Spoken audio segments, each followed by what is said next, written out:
When my mom, Karen, passed away last spring, nothing felt real anymore. The world kept spinning, cars still honked, phones still buzzed, people still laughed, but in our house, it felt like everything had stopped. She was the one who made our home feel like a safe place. Her laughter warmed the air, her cooking filled the kitchen with love, and her hugs could fix even the worst of days. My dad, Thomas, was completely lost without her. He wasn't the kind of man who showed a lot of emotion, but you could see it in his eyes. He wore grief like a heavy coat, always dragging, always present. My younger sister Emily and I tried to keep things together. She was only 16, and though she tried to act tough, I'd hear her crying herself to sleep some nights. We all grieved in different ways. Emily kept to herself, spending hours in her room with headphones on. I tried to pick up Mom's habits, folding laundry the way she used to, making breakfast, even organizing the spice rack alphabetically like she did. It gave me a small sense of control. Dad, though, was adrift.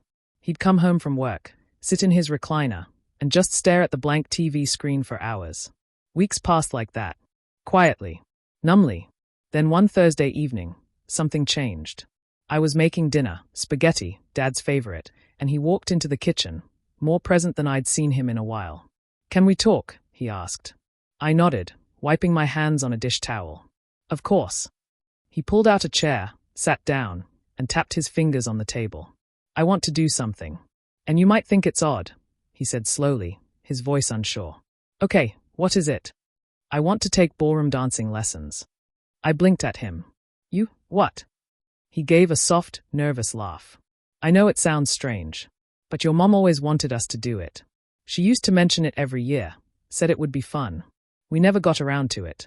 Always said we'd do it next year. Then next year never came."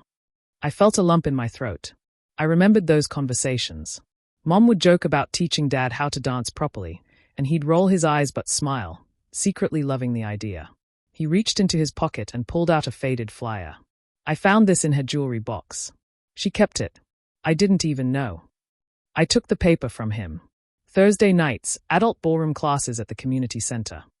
She must have picked it up and just never said anything. I looked at him. "You want to do this for her?"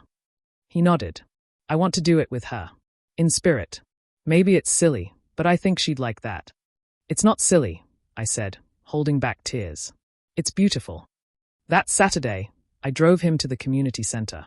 He wore a button-down shirt, his shoes polished, his hair neatly combed.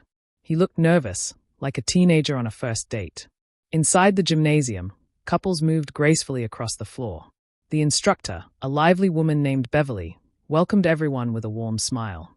My dad was the only solo dancer. He looked unsure of where to go or how to begin. "Would you like to dance with your daughter?" Beverly asked gently. He turned to me. "Would you mind?" So, I stepped onto the floor with him. And we danced. Or rather, we fumbled through the basic steps and laughed when he kept stepping on my toes. After the class, he seemed lighter, like the weight on his shoulders had lifted a little. From that day on, he never missed a class. Week after week, he went back, sometimes with me, sometimes dancing solo. Eventually, Beverly introduced him to Maria, a retired art teacher who'd lost her husband 5 years earlier. They became partners, and soon friends. At home, we noticed the difference. He started cooking again, singing softly while stirring a pot of chili. He began fixing things around the house that had been left undone for months. One Sunday, he surprised us by baking an apple pie, Mom's recipe. He was coming back to life. One evening, a few months later, he sat down with us after dinner and said, "There's going to be a spring showcase next month.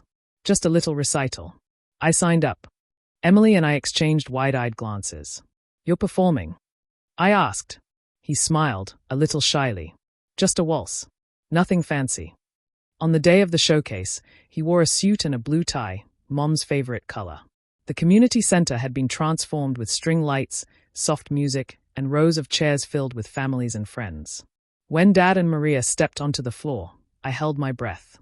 The music began, and they glided across the room. He moved with grace and ease, his posture confident, his steps precise. He looked peaceful, almost glowing. I closed my eyes and imagined Mom sitting beside me, watching him, smiling with pride. When the performance ended, the room erupted into applause.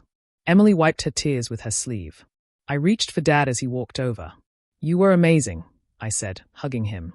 I felt like she was with me, he whispered. In the months that followed, dancing became part of his life. He joined more classes, salsa, foxtrot, even a bit of swing. Maria became a close friend, and eventually, she joined us for dinner on Sundays. Not as a replacement, just as a kind, warm presence. Emily started opening up again too. She even joined a school drama club and made new friends. One night, I asked Dad, "Do you think you'll ever stop dancing?" He smiled.